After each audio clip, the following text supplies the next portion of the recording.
Bueno, buenas tardes. Bienvenidos de nuevo al Centro Sefarad Israel.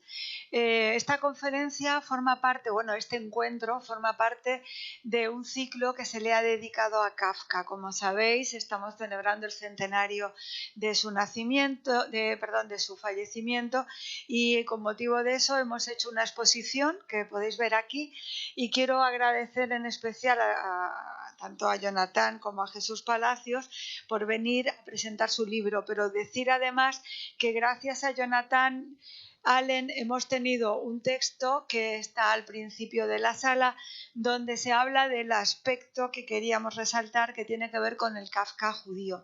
En esta exposición nos hemos encontrado que muchas instituciones que han colaborado con nosotros quieren resaltar la parte europea de Kafka. Para unos es checo, para otros es alemán porque escribía en alemán, otros destacan su valor como europeo, pero nosotros, por supuesto, queríamos resaltar su relación con el mundo judío, porque realmente forma parte y se puede ver en parte de su obra, de ese mundo, y gracias a Jonathan encontramos las palabras precisas, que por eso además están en la entrada de la exposición. Tenemos hoy la presentación de este libro, que os invito luego a comprar, Kafka, lo kafkiano y el cine fantástico, con dos especialistas, Jonathan Allen, que es filólogo estudió filología francesa, es doctor y vive en Las Palmas de Gran Canaria. Y tiene muchos libros, entre ellos una trilogía donde está, y por eso lo señalo, El sueño de Praga, que es uno de sus libros. Es un escritor con artículos, con prensa, así que ya más adelante él irá contando aspectos de su obra. Y Jesús Palacios, él en la reseña justo de este libro dice algo muy curioso, que es especializado en el lado oscuro. Ya nos contarás exactamente a qué te refieres con el lado oscuro. Yo no le veo a una persona oscura, todo lo contrario, nos ilumina todo lo que tiene que ver con Kafka y con muchos otros. Han estado en otra ocasión también en el Centro Sefarad y espero que esté también a menudo. Y una de sus obras es Satán en Hollywood, que también es una obra muy interesante. No sé si ahí es donde se refiere también al lado oscuro. Así que bienvenidos, muchísimas gracias a los dos. Yo sé que es un esfuerzo venir hasta aquí, sobre todo a Jonathan, pero para nosotros es un honor teneros. Muchísimas gracias.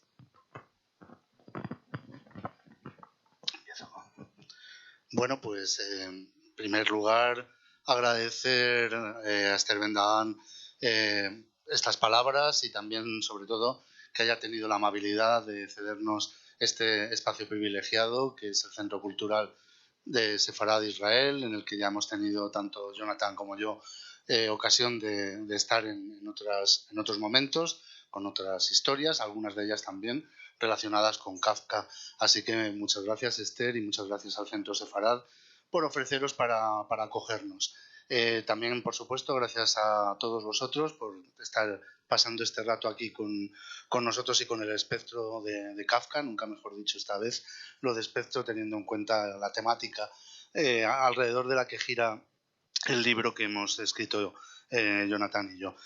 Creo que lo más importante para comentar, para empezar, es recordar que este libro precisamente prácticamente se gestó aquí, en este mismo espacio, cuando hace un año y pico, no llega aún a 2 años, yo creo, 2 años justos, sí, más o menos, estuvimos también presentando el libro anterior que Jonathan Allen había dedicado a la figura de Kafka desde el punto de vista tanto biográfico como crítico y literario.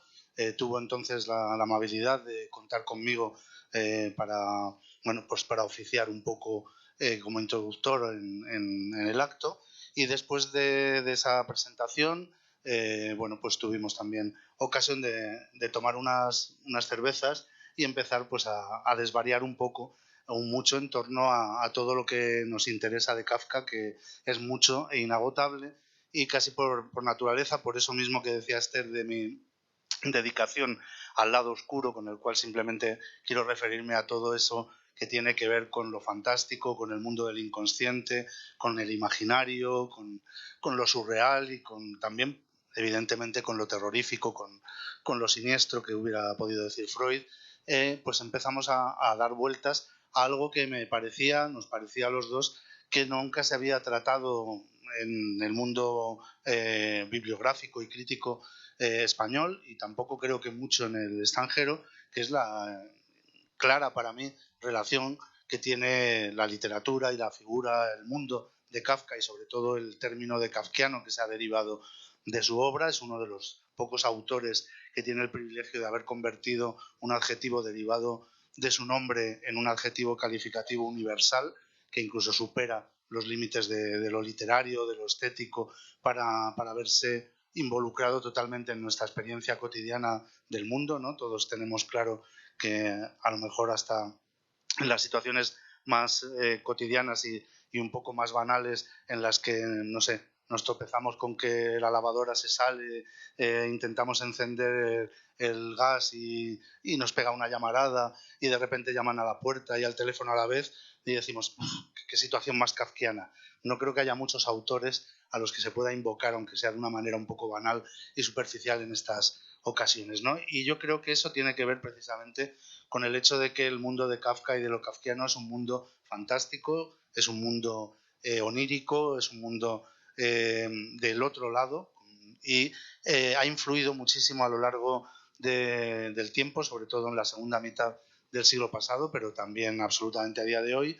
Ha influido muchísimo en tanto la literatura como también en el cine fantástico, en todas sus versiones, en todos sus géneros, en todas sus temáticas, en la ciencia ficción, especialmente en la distópica, en el horror, el terror psicológico, en el terror también basado en temas, digamos, sociopolíticos, en el body horror o el miedo al cuerpo que han desarrollado en la pantalla cineastas como David Cronenberg y escritores como Clive Barker y otros tantos.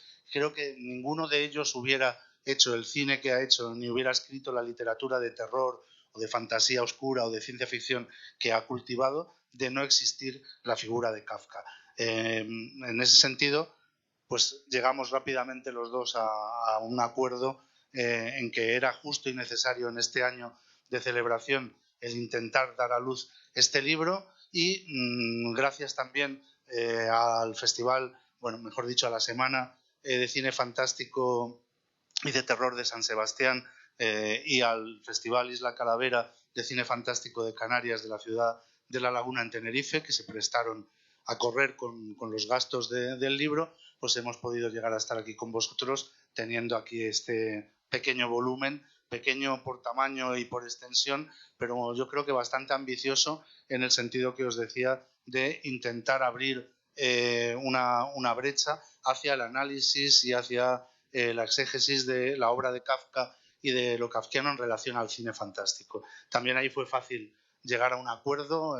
Jonathan es un gran experto en la biografía y en la obra de Kafka, y por tanto pues él se ocupa en el libro, dividido en dos partes, de todo lo que atañe precisamente a la relación de Kafka con el mundo del cine, al hecho también de que él fuera un cinéfilo o un cinéfago primordial en los momentos en los que el cine empezaba a desarrollarse y empezaba a tener un impacto enorme en la sociedad y por tanto también en la cultura, en la literatura y las artes, y él se ocupa en esa primera parte que os ilustrará a continuación de todo ese entorno, mientras que yo me dedico más a la parte de lo kafkiano y a cómo esta idea del mundo, esta Weltanschauung, ha influido en el cine de terror, en el cine de ciencia ficción, etcétera.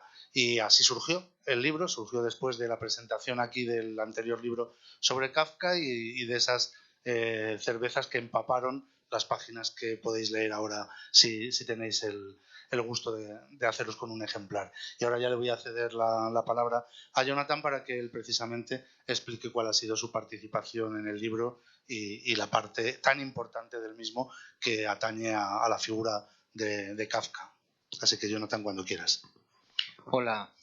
Bueno, lo kafkiano también, quizás hoy en día es cuando te llega una citación al juzgado por algo que tú no has hecho, porque se han equivocado de nombre, pero la citación existe y tienes que ir, porque si no, ya tienes un problema añadido.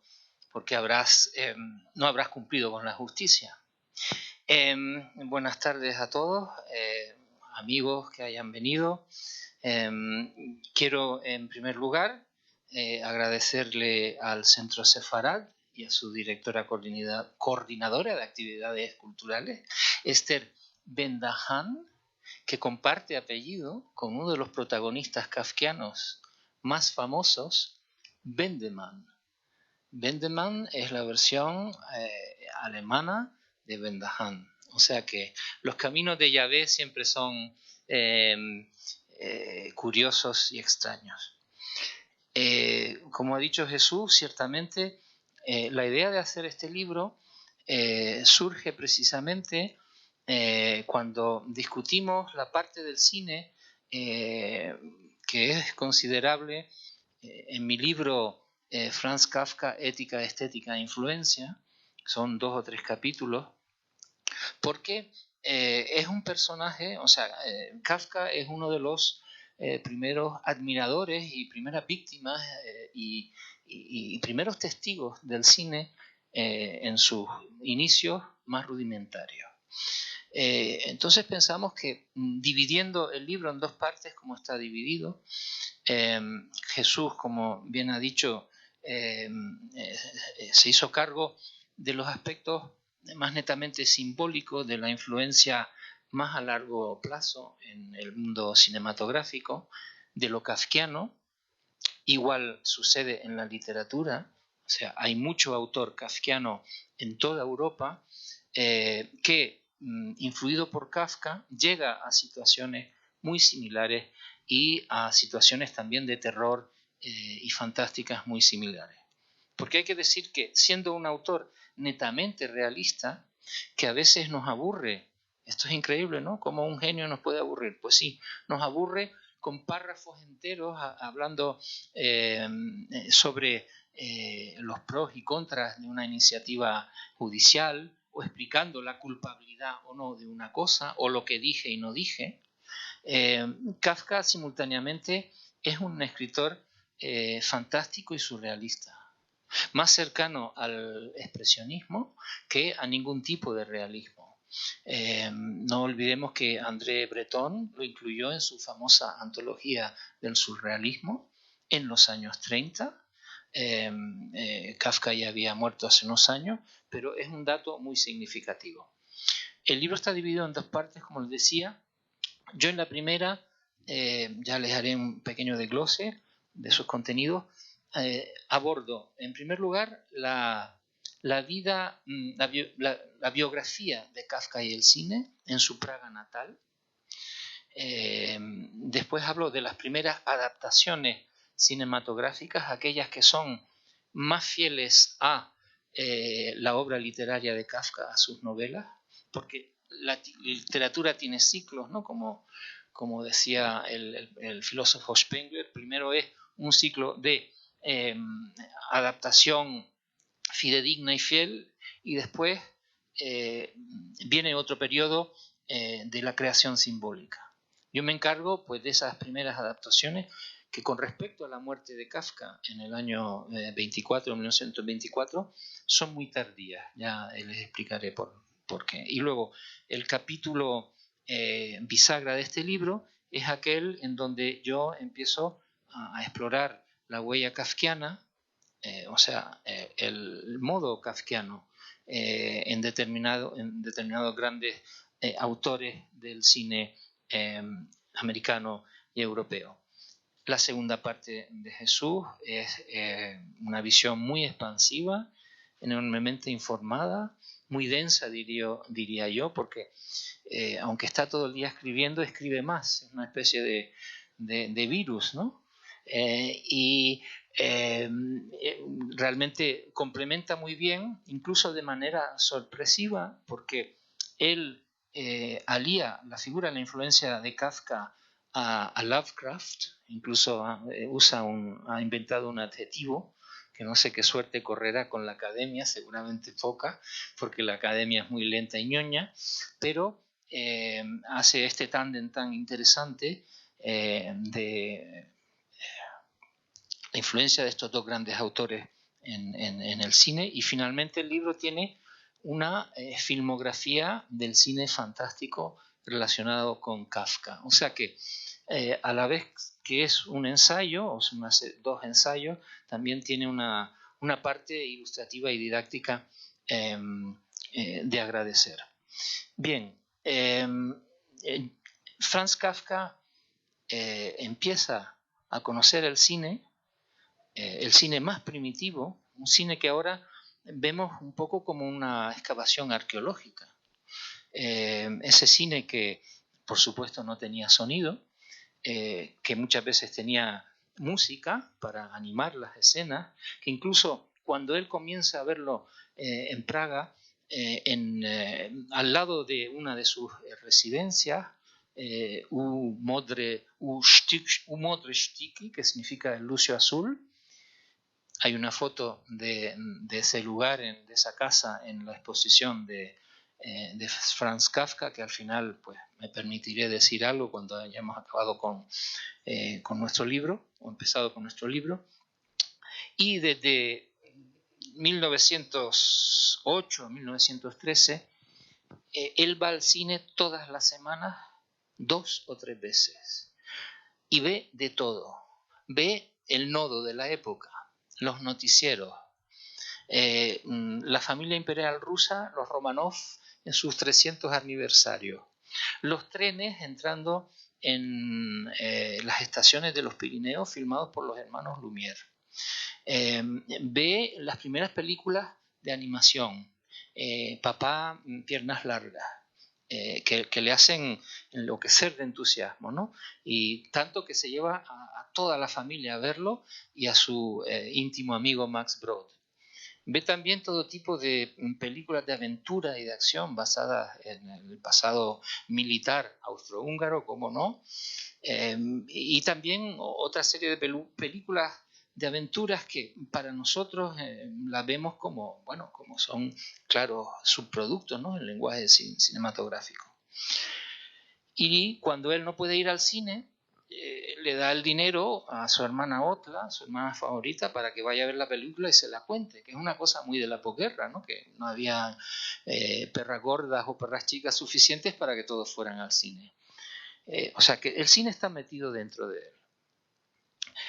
él. Más difícil es rastrear el influjo preciso, pero en sus cartas a Félix Bauer, la candidata a novia y con la cual él contrae matrimonio y lo rompe, acuerdo de matrimonio y lo rompe 2 veces, él le habla del efecto que le causaba el cine en sus diarios y en sus cartas, ¿no?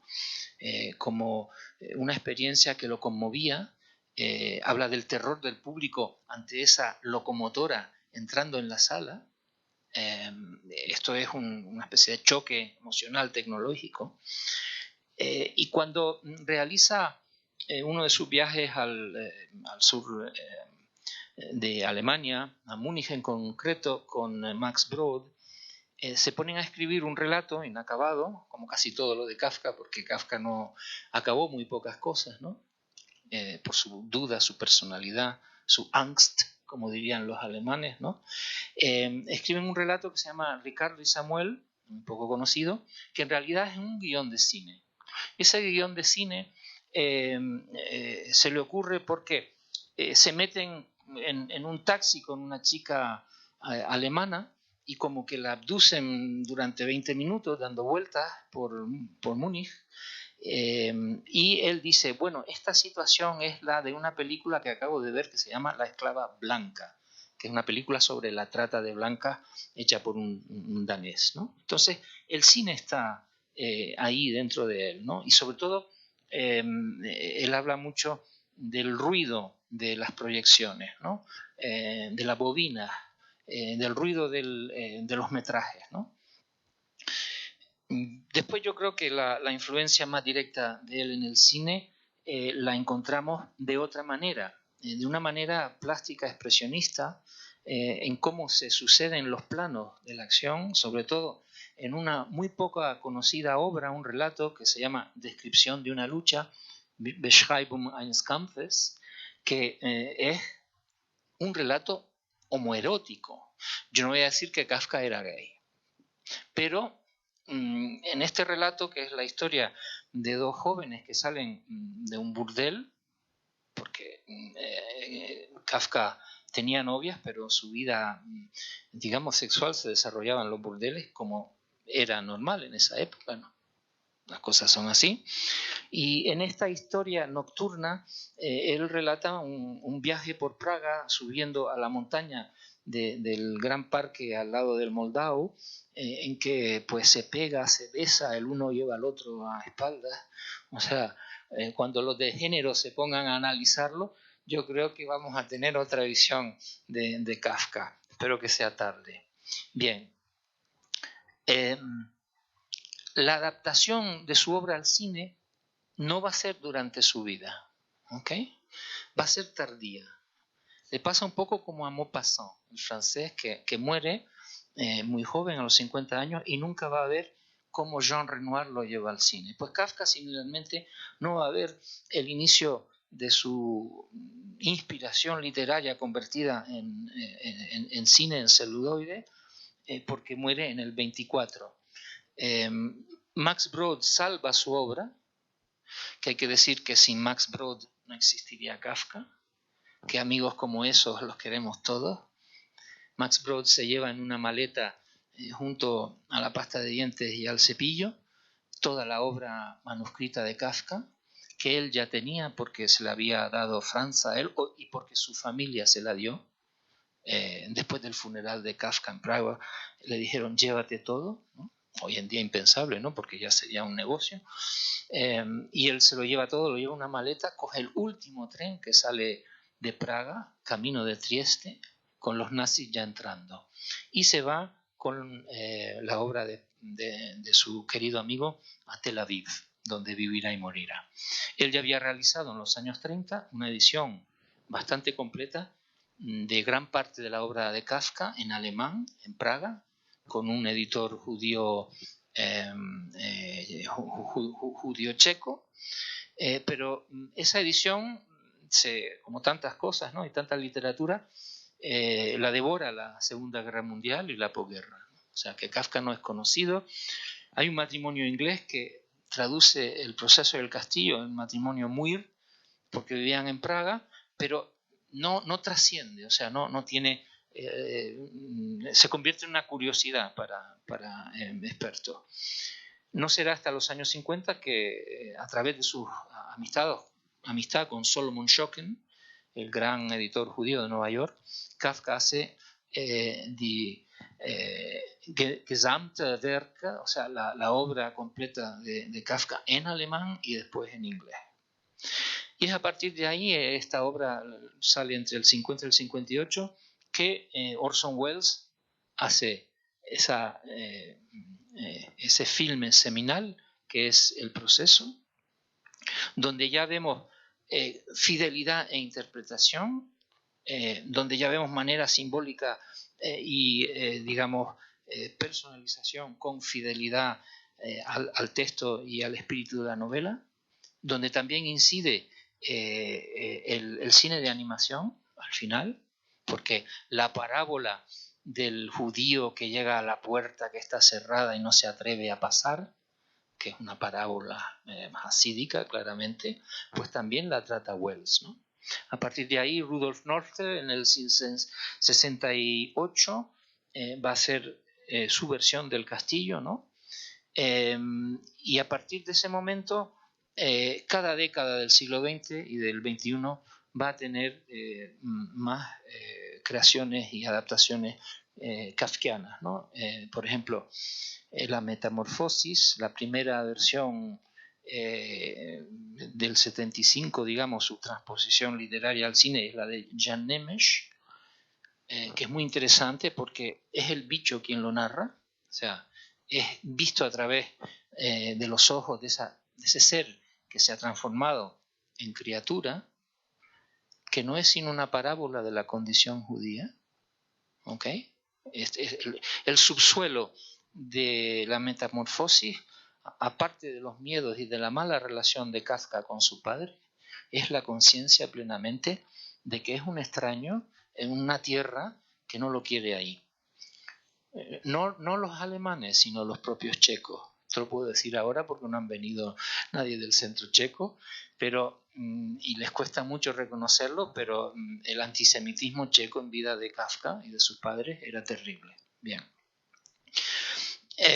Sigue, por ejemplo, la versión francesa de América, que yo creo que es la novela menos conocida, del matrimonio Straub en el 84, y luego ya los checos empiezan en Vladimir Michalek, que hace también América en el 84, y a finales de los 90, principios de los 2000, los grandes directores como Scorsese, Kubrick, Polanski, Lynch, han interiorizado a Kafka en su educación, en su cultura y sensibilidad, y vamos a encontrar la huella de Kafka en esa película de Scorsese, After Hours, Joque Noche en español. Kubrick, cuando filma El Resplandor, dice, aunque no lo sepan y no lo diga y no lo explicite, Kafka estaba dentro de mí, las secuencias yo las hice como si leyera, como si fueran una novela de Kafka. Polanski filma El Inquilino, que tiene ya referencias simbólicas directas a Kafka, ¿no? Y luego, por supuesto, David Lynch en Inland Empire, aunque no hay nada concreto ni específico que lo vincule a la obra de Kafka, filma con el ojo kafkiano. O sea, de todos los directores que curiosamente ninguno quiso hacer ninguna obra directamente sobre Kafka, pero en el caso de Lynch es casi digamos, el reflejo cinematográfico de toda la obra literaria de Kafka, ¿no? Sus situaciones siniestras, sus personajes extraños, sus diálogos sin consecuencias, la irrupción de lo fantástico en lo real, el ajusticiamiento, el crimen. Bien, yo pienso que esta es una herencia muy clara. Ahí acaba mi parte y empieza la de Jesús.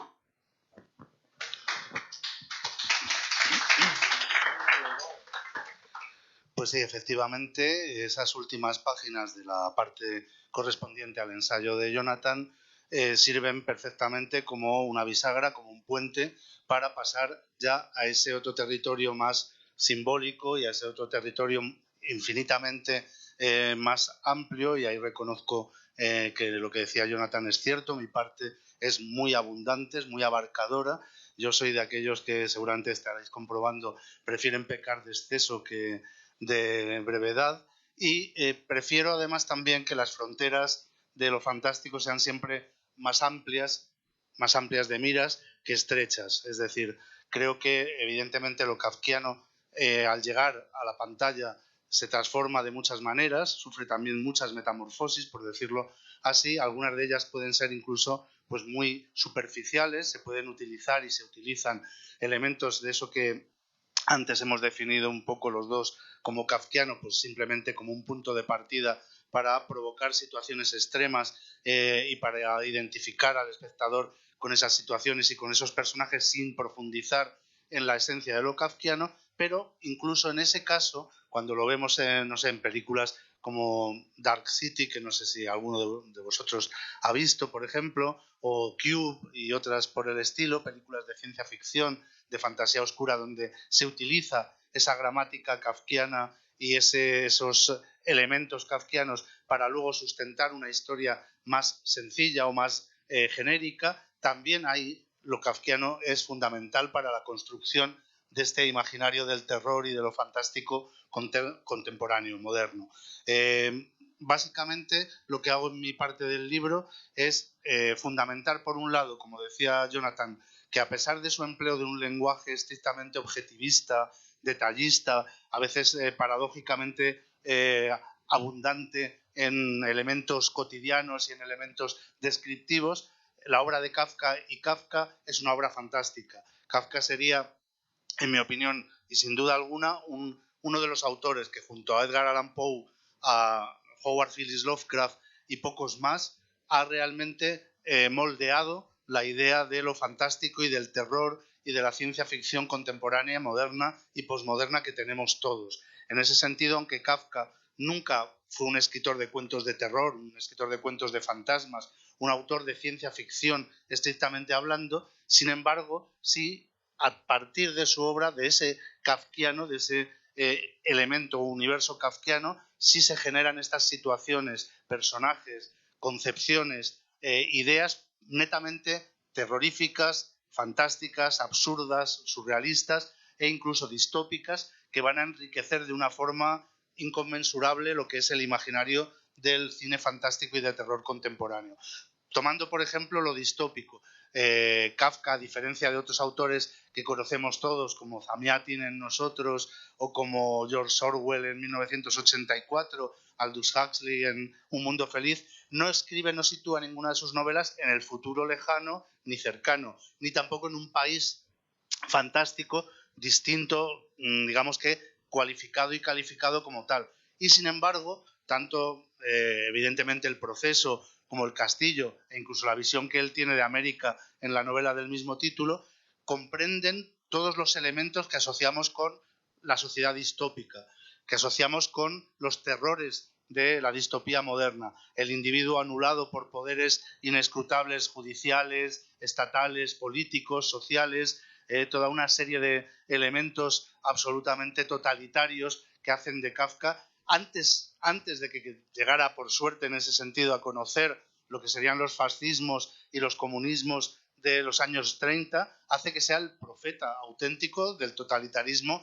que se cernía ya sobre Europa y sobre el mundo entero, ¿no? En ese sentido se cita abundantemente un estupendo artículo de Milan Kundera acerca de esa relación entre Kafka y el totalitarismo y cómo lo que él describía, y para muchos tiene un componente también casi fantástico, se vivió también durante décadas en Europa, primero en los países nacionalsocialistas fascistas y después en los países comunistas a partir sobre todo del estalinismo. Y estos elementos están imbricados totalmente en las narrativas distópicas actuales, en todas las películas de ciencia ficción que tocan estos temas, las sociedades futuras donde el individuo es sustituido por denominaciones numéricas o por letras, todo eso lo tenemos ya en esos personajes kafkianos que solo son una inicial o apenas poco más, ¿no? La K del propio Kafka.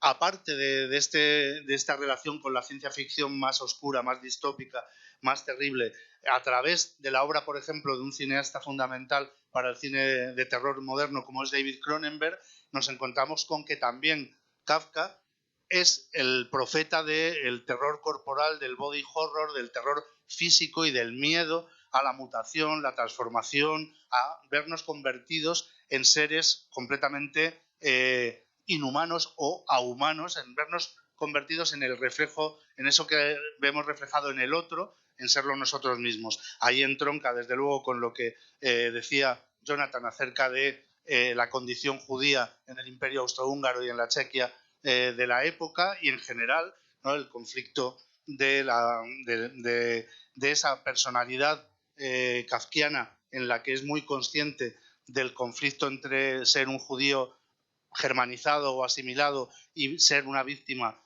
del antisemitismo feroz que vivía la Europa, sobre todo Centro Europa, pero en general la Europa de ese tiempo, pero al mismo tiempo, como todo lo que encontramos en la obra de Kafka, posee también una lectura simbólica universal, de la cual se nutre, por ejemplo, la versión cinematográfica de La Mosca que realizara David Cronenberg y que él mismo en muchas ocasiones pues afirmó que le debía tanto o más a la metamorfosis de Kafka que al relato original La Mosca de George Langeland, que es un relato de ciencia ficción clásica que también fue llevado a la pantalla anteriormente, ¿no? Ahí encontramos también en esta metamorfosis de Kafka y en muchos de sus relatos también, el Kafka quizá también más fantástico, más surrealista, más imaginario, imaginativo, está en los cuentos completos, está en muchos de sus cuentos donde adopta también maneras de fábula, de leyenda, para darnos bueno, pues muchas ideas que indudablemente han ido influyendo en la literatura y el cine fantástico posteriores a él. Yo lo asimilo un poco en ese sentido, como señalaba Jonathan a la figura de Lovecraft, con la que comparte muchos elementos comunes, también muchas diferencias, indudablemente, pero con quien tiene en común el hecho de haber fallecido prematuramente, el hecho de que ambos hayan legado unos adjetivos, Kafka lo kafkiano, Lovecraft lo Lovecraftiano, ahora me ha salido ya casi lo Lovecraftiano, que es el neologismo que he introducido en el libro, ¿no? Lovecraft lo Lovecraftiano, que son términos que han empezado a escaparse de lo estrictamente literario, estético, de la historia de la literatura y de la cultura, para llegar al mundo real, a nuestro mundo cotidiano y hacerse un hueco en él. Y ambos también tenían unas personalidades, en cierto modo, parecidas en sus relaciones o sus extrañas, peculiares relaciones con el sexo opuesto, en su timidez casi patológica y, por otro lado, en su necesidad de tener amigos, de mantener correspondencia constantemente. En fin, hay muchos elementos interesantes en común entre las figuras de Lovecraft y de Kafka, uno de los cuales, además, curiosamente, no es impedimento el hecho de que, como es bien reconocido, Lovecraft fuera una persona profundamente reaccionaria y muy racista en muchos aspectos, pero en ningún caso antisemita. Él tuvo siempre muchos amigos judíos y no se hizo notar especialmente nunca por opiniones o por posturas precisamente antisemitas. El hecho es que tanto Lovecraft como Kafka se han fundido en el imaginario colectivo del género fantaterrorífico actual y tenemos escritores como Thomas Ligotti, que prácticamente es un producto de esta mezcla, ¿no? Y como decía antes, una película como La Mosca de Cronenberg, pero también el resto de la obra de Cronenberg, incluso cuando Cronenberg adapta a otros escritores también profundamente marcados por Kafka, como William Burroughs en su versión del Almuerzo desnudo, está introduciendo casi más elementos de la iconografía y del mundo kafkiano que del propio universo de William Burroughs, ¿no?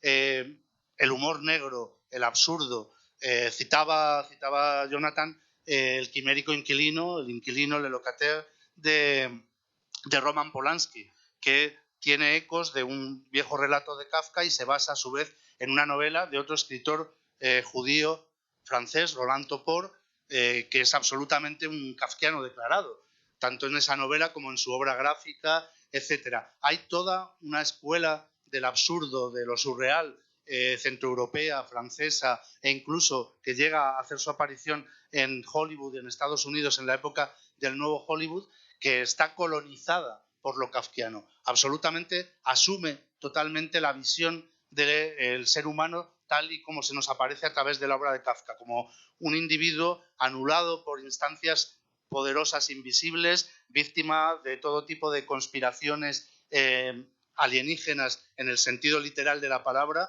incapaz de desentrañar el porqué de su condena, el porqué del supuesto crimen que ha cometido, incapaz de abrirse paso en esos laberintos burocráticos imposibles para llegar al destino que se ha marcado, si es que hay un destino marcado. Todo eso está muy presente en el cine fantástico y de terror moderno y contemporáneo. Sobre todo, y en ello insisto en el libro, hay un momento clave que es después de, como decía Jonathan, después de la publicación de las primeras obras de Kafka, de su traducción al alemán, al francés, al inglés, etcétera, en los años 50, hay un momento clave que es cuando en el año 65 se celebra una convención, se celebra un homenaje a Kafka en Praga, donde en aquella época, como en el resto de los países comunistas y en la Unión Soviética, estaba prohibida su obra. Es decir, después de las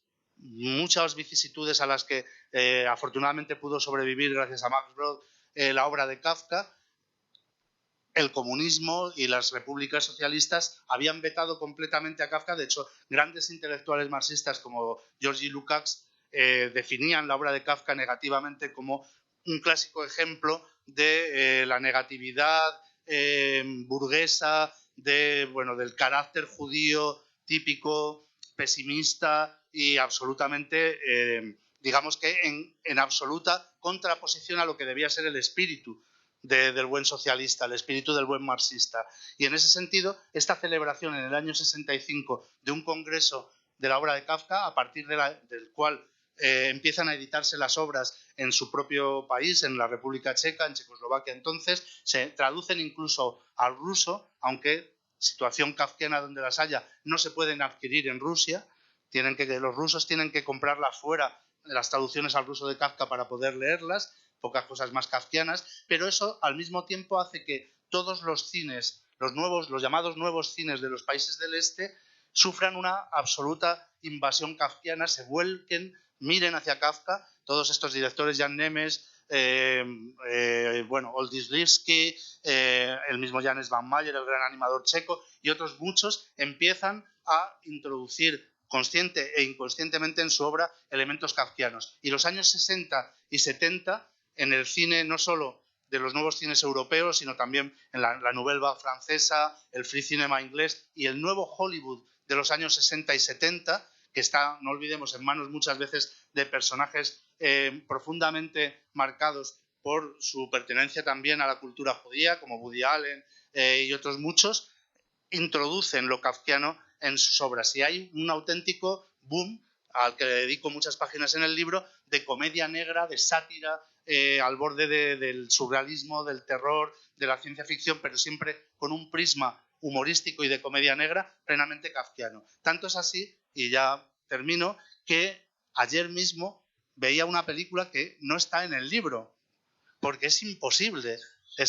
pero ayer mismo veía una película del año 1971, Little Murders, que no se llegó a estrenar en España, dirigida por Alan Arkin, por el gran actor y es guionista y actor Alan Arkin, que adapta una obra teatral de Jules Feiffer. Jules Feiffer es uno de los grandes humoristas gráficos, autores teatrales del humor judío neoyorquino de los años 60 y 70. Esta obra teatral, Little Murders, cuando se estrenó como obra teatral, tuvo muy poquito éxito en Estados Unidos, pero luego empezó a tener un cierto renombre a partir de las representaciones que hizo la Royal Shakespeare Company en Inglaterra de la obra, y volvió a Estados Unidos a convertirse en película. Gracias a su protagonista, Elliot Gould, el gran actor también judío-americano, que creó una compañía para producir esta adaptación. Y como no encontraban ningún director que le satisficiera, aunque estuvo a punto de dirigirla el propio Robert Aldrich, que tenía muy buena relación con Jules Feiffer y con Alan Arkin, al final la dirigió el propio Alan Arkin. Bueno, pues ayer, viendo esta delirante comedia negra, Little Murders, que es absolutamente brillante y absolutamente demencial, hasta un retrato de la violencia en las calles de Nueva York en esa época, años 70, en los que era la capital de la criminalidad del mundo, a través de un personaje que interpreta a Elliot Gould, que podría ser perfectamente un personaje escrito por el propio Kafka, y donde las situaciones negras, absurdas y trágicas se van sumando y llegan al final a un límite en el que no hay absolutamente ningún elemento, digamos, de realismo, sino que estamos sumergidos en una pesadilla netamente kafkiana. También hay un pequeño papel para Donald Sutherland, que falleció este año, haciendo de sacerdote hippie, que es absolutamente impagable, y que me demostró una vez más que, por mucho que yo me extienda, por muchas películas que cite en la filmografía, aún se te escapan la enorme cantidad de películas fantásticas de todos los géneros posibles e imposibles que han sufrido la influencia radical de la obra de Kafka y del concepto de lo kafkiano. En este caso, tratándose además de Jules Feiffer, humorista judío, de una forma absolutamente voluntaria y expresamente kafkiana, ¿no? Y bueno, pues eso es un poco o mucho de lo que habla esa parte del libro, centrándose también en algunas figuras señeras, como son las de David Lynch, como decía Jonathan, David Cronenberg y Terry Gilliam, que quizás sean los tres directores a los que se les podría llamar directores kafkianos. En toda su obra, y no solo en aquella que remite directamente a Kafka, sino en toda, aparecen estos elementos kafkianos. He intentado que, dentro de lo posible, la parte correspondiente de mi texto a lo kafkiano sea entretenida y sea divertida, pero efectivamente es, como yo mismo, una sucesión de verborrea y de datos y de ideas abrumadoras que se podrían resumir en tan solo lo que os decía al principio de mi intervención. Kafka es, con Edgar Allan Poe y H.P. Lovecraft, quizá el autor de género fantástico más influyente en el siglo XX y XXI. Gracias.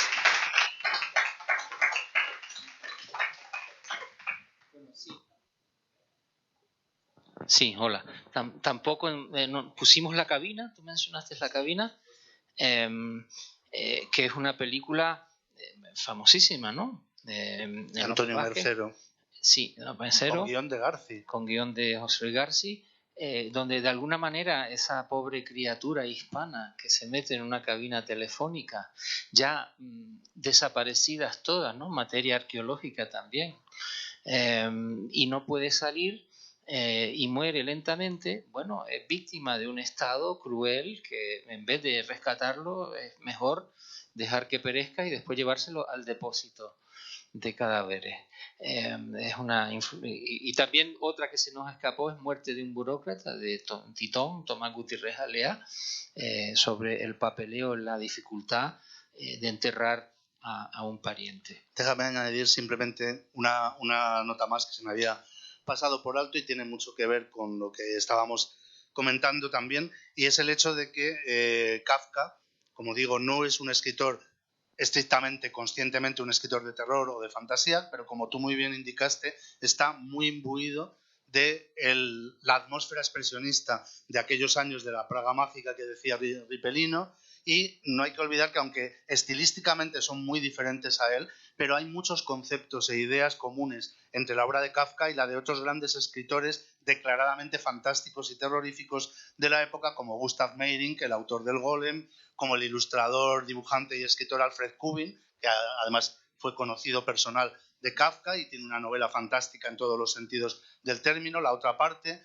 como también Leo Perutz, el gran escritor Leo Perutz, que emigraría posteriormente a Israel y que en aquella época escribió también toda una serie de novelas fantástico-terroríficas, misteriosas, como El maestro del juicio final o De noche bajo el puente de Praga. También es importante situar a Kafka en este contexto de la Praga mágica de los años 10 y 20, que fueron los más fructíferos también para la literatura fantástica centroeuropea. Ciertamente. Bueno, ahora para quizás cerrar el acto, me gustaría comentar, esperar que ustedes hayan podido ver, y si no, vengan rápido, porque la exposición, ¿cuándo se cierra la exposición, Esther? Bueno, nos queda tiempo todavía. Es una exposición... Vale, bueno, que hay que darse prisa. Hay que darse prisa. Es una exposición gráfica y visual porque, claro, traer cualquier cosa de Kafka ya es meterse en un laberinto de derechos y de complicaciones postales casi imposible, por el mero hecho de que prácticamente no queda nada de él. La biblioteca personal de Kafka, que se creía desaparecida, reapareció misteriosamente en Praga porque alguien la había robado, una familia la había salvado, incautado, ¿no? Como esa junta de salvamento e incautación del patrimonio de los años, esos tristes años de la posguerra española, ¿no? Que expolió todo lo que encontró y que no era fin en su paso por todas las regiones, ¿no? Entonces queda quizás la mesa de trabajo de Kafka, su obra literaria, pero algunas cosas que se llevó Brod, el cepillo con que se cepillaba los gabanes Kafka, es un autor que desaparece, ¿no? Como desaparecen los judíos de la historia de Europa, durante y después de la Shoah, ¿no? del Holocausto. Bueno, yo quisiera decir algo que quizás ustedes saben, pero nunca está de más, y que es digamos que es un objetivo pendiente del Centro Sefarad, que es ponerle una placa a la casa del tío de Kafka, Alfred Löwy, que vivió y murió en Madrid en esta calle mayor. Es un hecho que la gente ignora. Y por las conexiones con su tío, fue un alto ejecutivo directivo de los ferrocarriles del noreste de España, vino expresamente desde Praga a hacerse cargo de su gestión. El mundo español y lo hispano entran de una manera contundente en la mente del joven Kafka, que cuando tiene 16, 17 años está pensando, le escribe a Max Brod y le dice, vamos a aprender español, tenemos que irnos de Praga, porque Praga nos pudre. Él se quiere marchar de Praga, pero no lo logra. Y bueno, a partir de este momento, Kafka se interesa por la obra de Cervantes. Se lee, por supuesto, El Quijote y se lee las novelas ejemplares. Esto también lo resalta Milán Kundera, que es un forofo y un fanático de Cervantes. Ahí hay otra novela, una ucronía, en la que hay que desarrollar qué habría pasado si Kafka se hubiera venido al Madrid de la Bohemia en los años 10 y 20 y hubiera conocido a Valle Inclán, a Baroja, a Carrere y toda la caterva de bohemios de la media tostada. ¿Habría sobrevivido? Eso es una gran pregunta. Yo difícilmente. No lo sé, con su carácter y su timidez radical. Pero bueno, en los cuadernos azules de Kafka, los de Octava Hefta, que eran cuadernos de escolar, que él se lleva consigo al pueblo de Surau, ya enfermo de tuberculosis, él escribe 2 aforismos largos, paradójicos, sobre Don Quijote y Sancho Panza, donde dice, el verdadero autor del Quijote es Sancho Panza, que cuenta esta historia para divertir a su amo que ha perdido la razón. Son 2 aforismos muy interesantes, ¿no? Donde todo es un poco críptico, pero el sentido que le da es sorprendente. Y luego también escribe sobre los toros y las plazas de toros en la periferia de Madrid, porque su tío le cuenta que está haciendo un ramal de ferrocarril para que los amantes taurinos puedan llegar más rápido y mejor a estas plazas que luego pintaría Vázquez Díaz, ¿no? Donde habían corridas de toros muy poco profesionales, y Kafka escribe sobre esto, ¿no? Porque le fascina, él que le da miedo la sangre y se desmaya si ve la sangre. Sin embargo, escribe sobre los toros y los toreros, ¿no? Y la figura de los toreros. Qué impresionante. Ese es el próximo libro, la tauromaquia kafkiana. La tauromaquia kafkiana. Por cierto, tenemos que decir que hemos traído unos poquitos ejemplares del libro, que no es un libro muy extendido en las librerías, acaba de salir, se puede pedir y se puede ver, pero también se puede aprovechar aquí para llevarse algún ejemplar firmado por los autores a un precio, ahora estoy yo haciendo la teletienda, a un precio rebajado. O sea, el precio del libro en librería son 17 euros y nosotros lo tenemos aquí a 15 urines de nada, con la firma de los 2 autores. Sí, porque nuestro editor catalán, yo este libro, acabo con Kafka y España, y finalmente él se lee la famosa novela Ejemplar, en que los perros hablan. Porque Cervantes era un escritor de vanguardia, probablemente de origen judío, ciertamente por parte del padre y por parte de la madre, que es como algo que no se debe reconocer, ¿no? Porque nos venimos abajo, si nos viene abajo. Bien, entonces esa novela le impacta tanto que él escribe una novela de perros que hablan. Un cuento. Un relato, sí. Conversaciones con un perro, ¿no? Y esto es, un claro ejemplo del infinito influjo de Don Miguel en todo el mundo, en toda la literatura. Este libro, lo puedo decir porque no está, me lo dio nuestro editor catalán en San Sebastián para que yo los trajera a Canarias y después a Madrid, con tal de no pagar los portes de correo. Hay que aprender de los catalanes. De todas maneras, en su descargo hay que decir que ha quedado muy bien. El libro está muy bien editado, la portada nos gustó mucho, y luego que también el mundo del libro cada día es más duro y hay que hacer todo tipo de malabarismos kafkianos, también de laberintos kafkianos, para conseguir que los autores lleguen a ver algo del resultado final de la venta del libro. Yo creo que ya con eso damos por concluida la presentación. No sé si hay tiempo para alguna pregunta, si alguien quiere hacer alguna pregunta, intervenir o señalar alguna idea. Sí. Bueno, gracias por... Solo un segundito que te acerquen el micro. Gracias por este buen rato que nos habéis hecho pasar. Ha sido muy interesante. Yo simplemente cuando ibais hablando me iba acordando de películas y habéis dicho algunas de las que yo tenía apuntadas, como Cube o La Cabina, que por antonomasia vamos el episodio español yo creo más kafkiano que se ha hecho ha sido La Cabina. Y algunas otras que no habéis dicho, bueno, La Mosca también la tenía apuntada. Pero, por ejemplo, hay una película que yo no sé si la habéis visto que se llama El Hoyo, es española. Se cita en el libro, está incluida en la filmografía. Y no sé si Lars von Trier tiene alguna cosa kafkiana, si os parece a vosotros, por ejemplo, en Europa o en Dogville. También se incluye a Lars von Trier entre los cineastas influidos por Kafka. Vale. Y me acordaba también... El primer Lars von Trier, sí, y el de la serie de televisión también, de Kingdom. Sí. Y me acordaba no me acuerdo ahora mismo del director, pero el contrato del dibujante quizá... Peter Greenaway también has citado. Sí. Quedan pocos sin citar.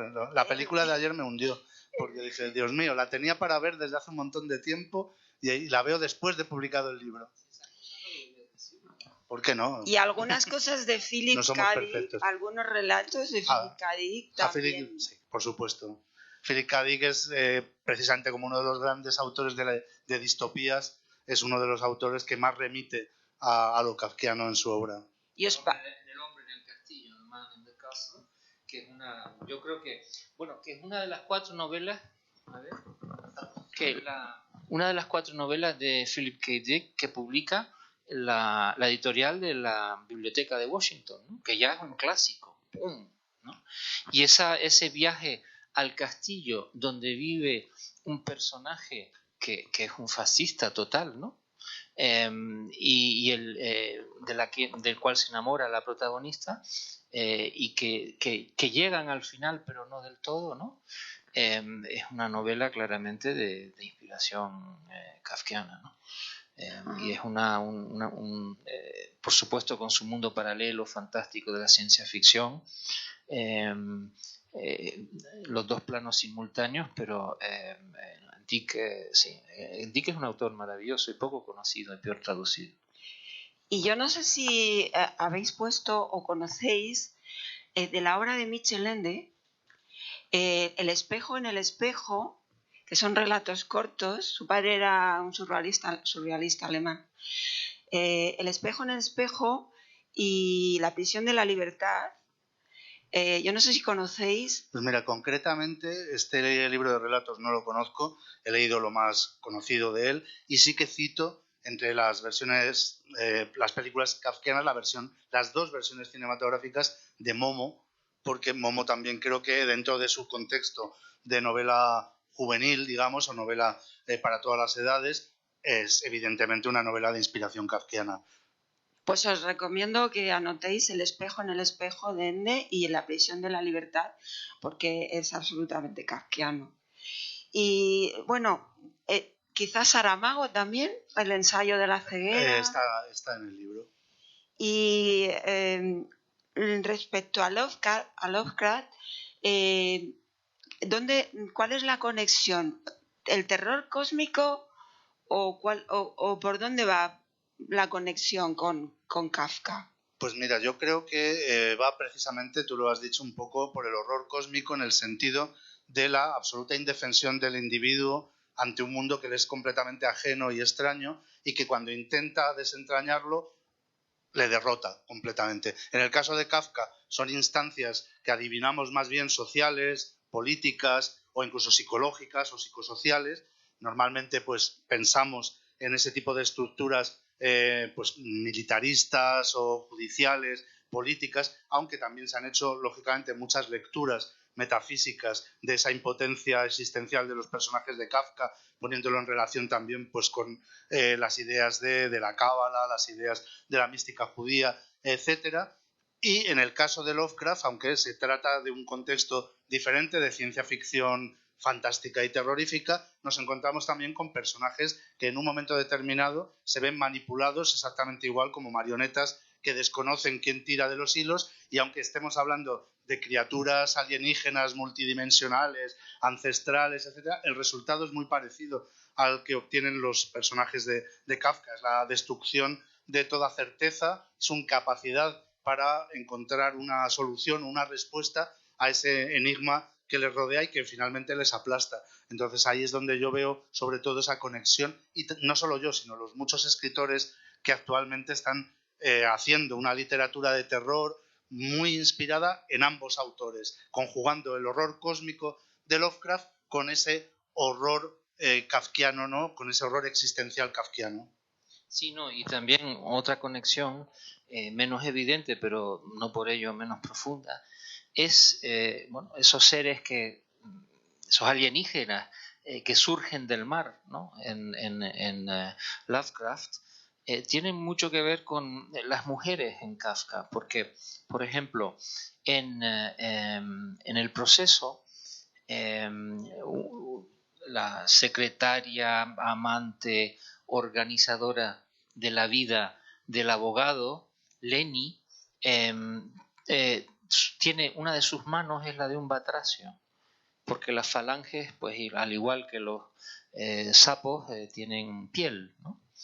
Y de este hecho se dieron cuenta inmediatamente Walter Benjamin, que murió trágicamente en nuestra frontera, y también Theodor Adorno, que dijeron, ¿por qué son las mujeres de Kafka tan oscuras, tan amorales, tan dispuestas a atrapar a cualquier forastero y hacer el amor con él en el suelo, donde sea, porque no lo hacen en camadas cómodas, ¿no? Sino que se revuelcan en la suciedad debajo de la barra de la posada del castillo y después, en el caso del proceso, pues en la suciedad de los legajos, ¿no? Dicen, porque estas mujeres provienen del mito originario y más profundo femenino. No son criaturas del todo humanas, ¿no? Y esto es muy interesante, ¿no? Que ellos veían en eso una conexión de Kafka, pues por supuesto con el mundo hebreo, pero sobre todo con la cábala, con el mito, los mitos originarios y creacionales, ¿no? Que en Lovecraft los pone, bueno, hace que afloren en esos pueblos costeros de Nueva Inglaterra, ¿no? La situación de sus protagonistas en esos autobuses, ¿no? Que van a ninguna parte y de los cuales no pueden salir. Yo creo que hay muchísimo de Kafka en Lovecraft. Y como apuntó Jesús, eran dos seres patológicamente tímidos y lo que también se llama en psicología abandónicos, que no lograban tener éxito en nada concreto, siendo geniales. Gracias. Si no hay más, ¿alguna pregunta más? Sí.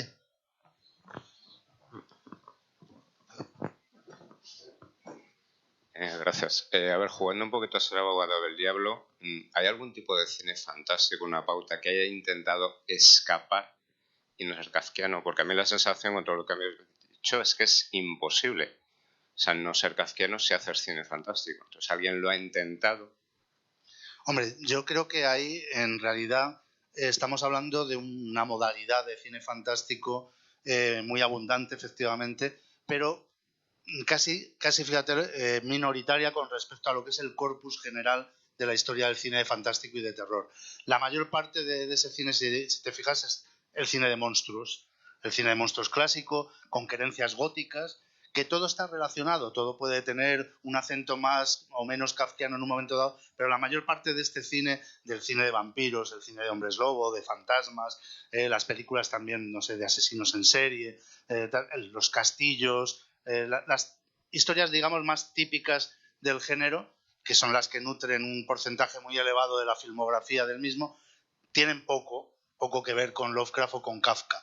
Lo que ocurre es que es muy poderoso el influjo de estos autores en un cine fantástico y en una literatura fantástica que busca ir un poco más lejos de lo que es el simple hecho de asustar un rato, sino que quiere crear, precisamente, como decía antes, ¿no? Kafka no es un autor que quiera asustarnos, no escribe cuentos de fantasmas efectistas, de estos que poquito a poco te va y luego, tal, y luego una explicación. No.